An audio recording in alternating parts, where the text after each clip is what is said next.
morning, everyone. It's Miss Paynter here, and I'm really excited. It was a good weekend for me. I hope it was a good weekend for you. And one of the things I'm really excited about is today's book. So today I chose a book by someone who is a famous actress. This is her first book that I believe that she's ever written, and it's a children's book. How awesome is that?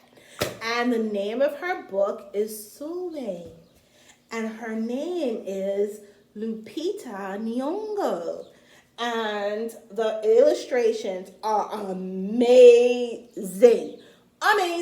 Amazing. And Vashti Harrison is the one who did the pictures. So I am so excited about this book. I love this book. As soon as it came out in December, I had to buy it. And I'm so glad that I did because I absolutely love it. And Lupita Nyong'o is a really great actress. She won an Oscar, so she's an amazing actress. So let's hear. I'm going to take the cover off. Isn't the cover art so beautiful?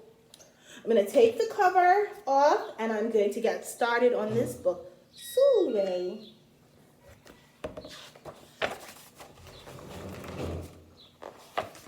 Sulwe was born the color of midnight.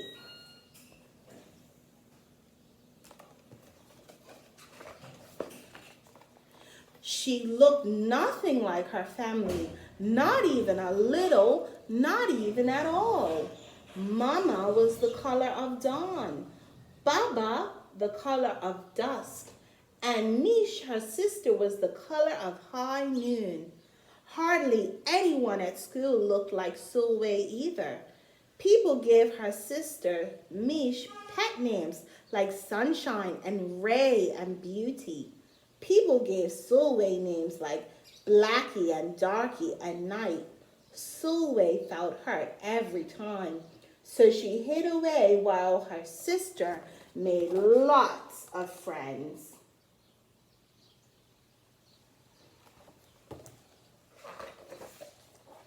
Sulwe dreamed of being the same color as her sister.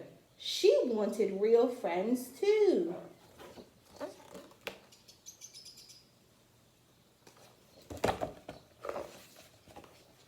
So she got the biggest eraser she could find and tried to rub off a layer or two of her darkness.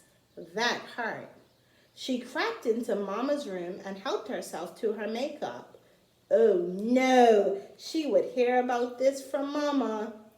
Sulwe decided to work from the inside out and only ate the lightest, brightest foods.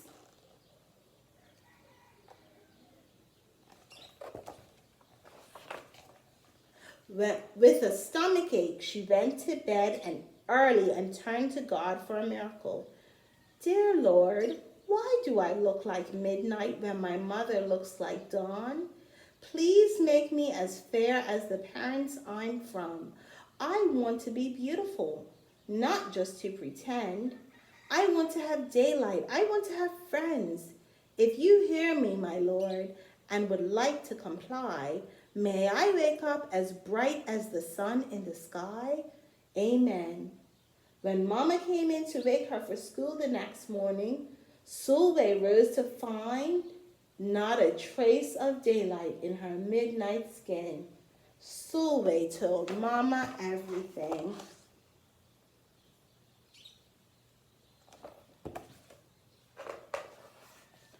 Mama asked, "What is your name?" "Sulwe," she muttered. "And what does it mean?" "Star," Sulwe whispered.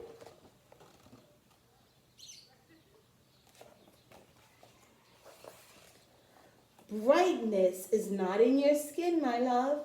Brightness is just who you are. As for beauty, Mama said, rubbing Sulwe's stomach the way she always did to comfort her. You are beautiful, Sulwe sighed. Well, you are beautiful to me, but you can't rely on what you look like to make you feel beautiful, my sweet. Real beauty comes from your mind and your heart. It begins with how you see yourself, not how others see you. Now up you get and out you go.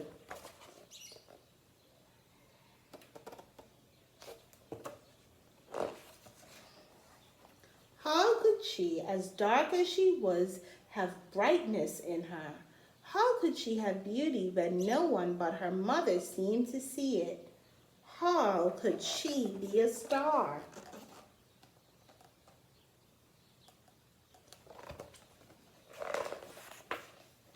That night, a shooting star appeared at Sulwe's window. "The night sent me," the star said. "Come with me." Sulwe hopped onto the star and off they went.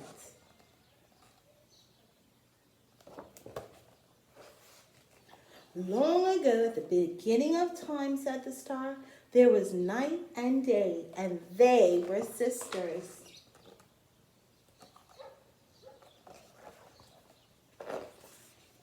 They loved each other very much, but people didn't treat the sisters the same.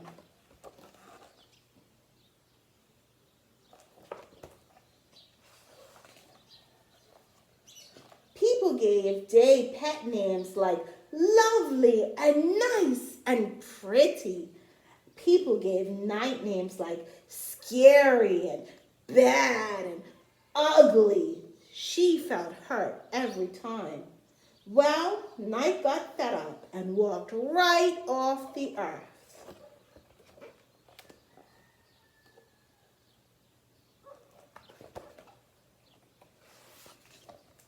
Day stayed behind and enjoyed making everybody happy in the sun. But then Day grew too long. Day began to really miss her sister. So did everyone else.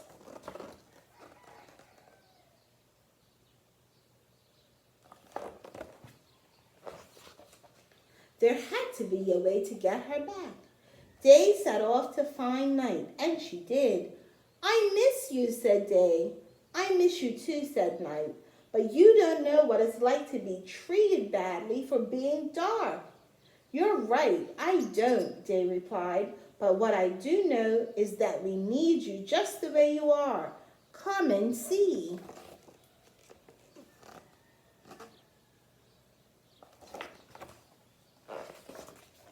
Night returned and the people rejoiced. "We need the darkest night to get to the deepest rest. We need you so that we can grow and dream and keep our secrets to ourselves." The stars chimed in. "Brightness isn't just for daylight. Light comes in all colors, and some light can only be seen in the dark." While day had a golden glow, with night everything had a silver sheen, elegant and fine.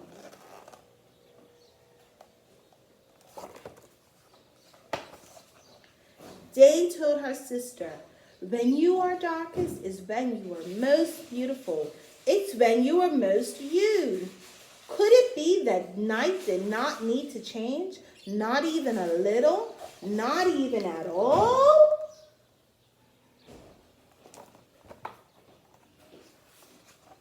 Now that night and day were back together, a little bit of night returned to day in the form of shadows, and a little bit of day returned to night in the form of moonlight. They were inseparable from that moment on and promised to celebrate the brightness in each other, whether people chose to see it or not.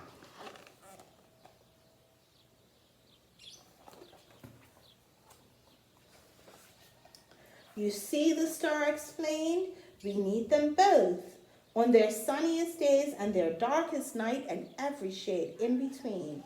Together they make the world we know light and dark, strong and beautiful."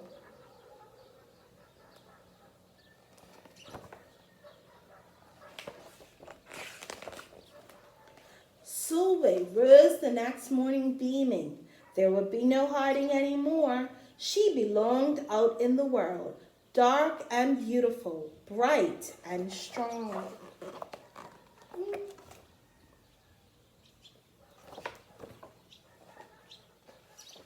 And if she ever needed a reminder of her brightness, She could look up at the sky on the darkest night to see for herself.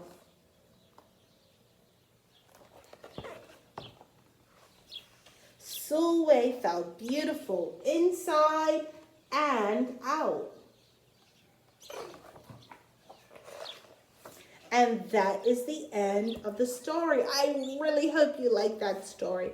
I like that story because I think Sulwe comes to realize what we all should realize, that it doesn't matter what you look like. It does matter the type of person that you are, and that you bring brightness into you can bring light and brightness into every situation that you're in. I really, really love that story. I hope all of you are being safe and kind to one another, and that you appreciate the way that God made you. Have a wonderful, wonderful, wonderful Monday and a wonderful, wonderful, wonderful week. And I will see you in this phase tomorrow for more Reading with Miss Paynter. Bye-bye.